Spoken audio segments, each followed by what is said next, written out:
so it's the Cat Man coming at you. Cat Stan. The Cat Stan you can't stand. Cat Stanley, Space Demon. And I got an interesting topic today I want to talk about. I recently did a video. Mr. Paul Stanley was on Billy Corgan's podcast, The Magnificent Others, and about a couple months back. And I did a video in response, just kind of goofing on it, making fun of Billy Pumpkin or Billy Corgan, Paul Stanley. And I actually talked about the thumbnail for the video, which was kind of a fisting motif. I touched on that in my video, as well as a YouTube short that I edited down from that particular video. The name of the video I made was Paul Stanley's latest knee pads video, which got just over 400 views. And that YouTube short was called Paul Stanley's Going Gangsta, which was 3.4 thousand views.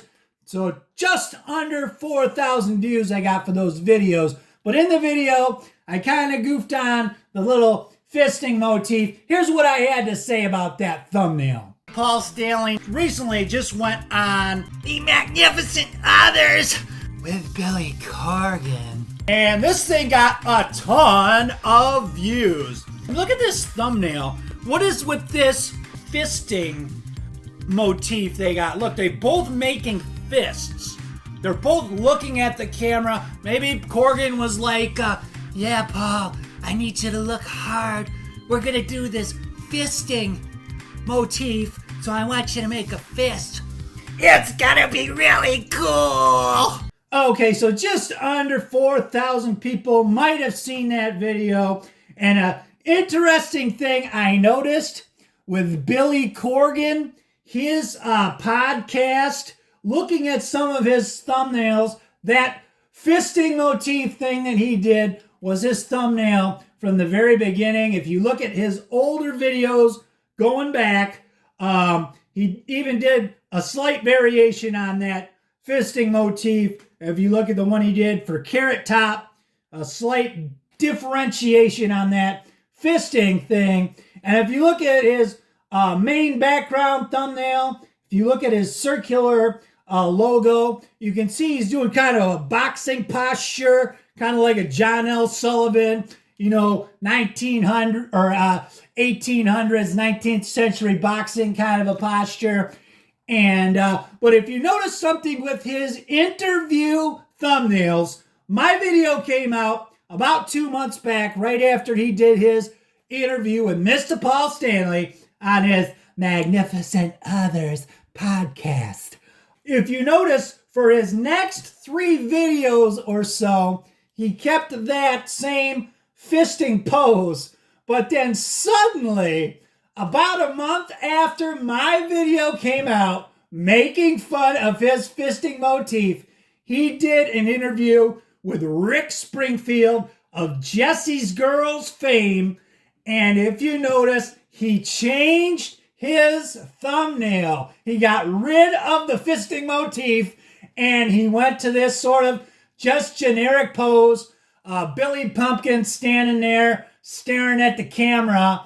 And it got me to wondering, I had to give a little bit of a chuckle. Now, I doubt there's a chance that Corgan saw either one of my videos making fun of him, or if it would have any effect on him. But I had to laugh that after I made my video, less than a month afterwards, he changes his fisting motif thumbnails in his subsequent interviews. He uses the new one. Now, he doesn't change his main background. He's still got that and his circular logo, but it's kind of funny to me. Now, I don't think that much about myself that I have that kind of an influence over somebody like Billy Pumpkin, worth whatever he's worth, $75 million, whatever he is. I'm not an influencer, not one of those people with 1 million subscribers who have that kind of an influence that Billy Pumpkin would take something to heart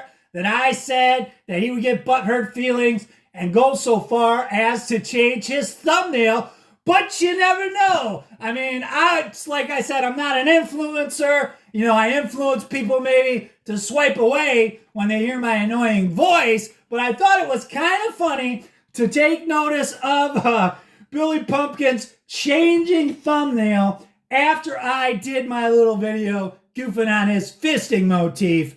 And here's another thing. I never really read his channel description. It's kind of funny. He says, "Welcome to the Magnificent Others, the podcast where host Billy Corgan engages in profound conversations."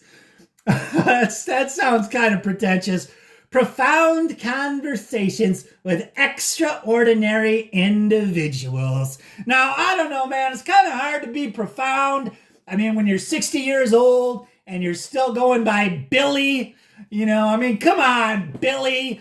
It's like that old joke. I don't know if you've seen the movie Funny People. Jonah Hill had that joke about Harry Potter. He said, "Have you seen the latest Harry Potter movie? Harry's getting old. They should call him Harold Potter." And that's kind of how I feel. I mean, maybe you could be Billy Pumpkin for when you're doing gigs with the Pumpkins. But if you're trying to be profound and influential, maybe you could create an alter ego for your Magnificent Others podcast. Maybe you could be William Corgan or even Bill Corgan, or maybe, you know what I'd like to see?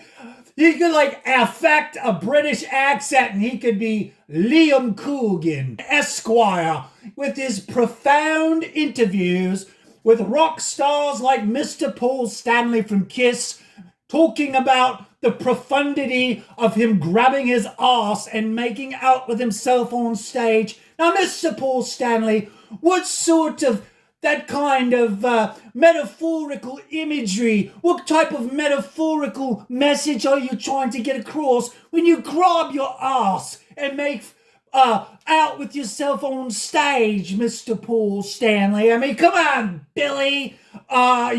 60 years old, dressing up like Uncle Fester, be Will Corgan, Liam Corgan. If you were the famous philosopher, profound philosophy of Carly Jung or Freddie Nietzsche, could you imagine if Siggy Freud started talking about phallic symbols and wanting to have sex with his mother? If he went by the name Siggy Freud, would people take him seriously? I don't think so, Liam Corgan.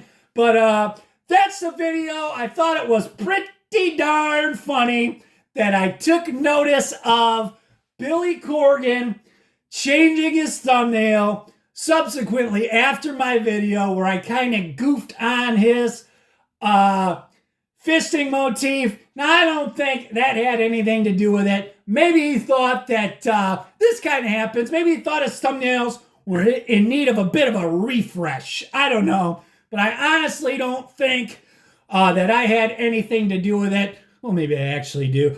But, I don't think he watches my videos or anything like that. But I thought it'd be funny to talk about. And that's the video. What do you think? Does Billy Pumpkin watch my videos? And, I really kind of, after I made that video of the Paul Stanley knee pads interview, I came up with that Billy Pumpkin character, and I created those two videos, which I thought were brilliant, by the way. And I was so fired up about the Billy Pumpkin character, and it got such poor response from my normal viewers that I thought, well, maybe my normal fans, the Kiss fans, might be put off by the Pumpkin thing. And I had such delusions about this character that I created that I actually spun Billy Pumpkin off into his own channel, thinking, well, if I just give him a brand new channel, spin Billy Pumpkin off into his own channel, that this thing's gonna blow up. Of course, it got even worse response than my videos on this main channel did. But I still think it's brilliant, and it's kind of sad because I had an idea for a third Billy Pumpkin interview, and I had some really funny stuff planned, but the wind kind of came out of my sails after the Robert Plant video kind of took a nosedive, and I got a bit discouraged on that. due to lack of interest, my excitement about the third installment of Billy Pumpkin Incessantly Blubbers kind of put it on the back burner. Not to say that I won't do it, because I really do want to do that third one. I kind of have some good ideas for what it's going to be about. I don't want to reveal anything to it right now, because at some point, the third installment of Billy Pumpkin Incessantly Blubbers will see the light of day, I hope. But that's the video. Hope you dug it, man. And we'll see you next time. Stanley the one-eared monster. Stanley the one-eared monster. Who's here?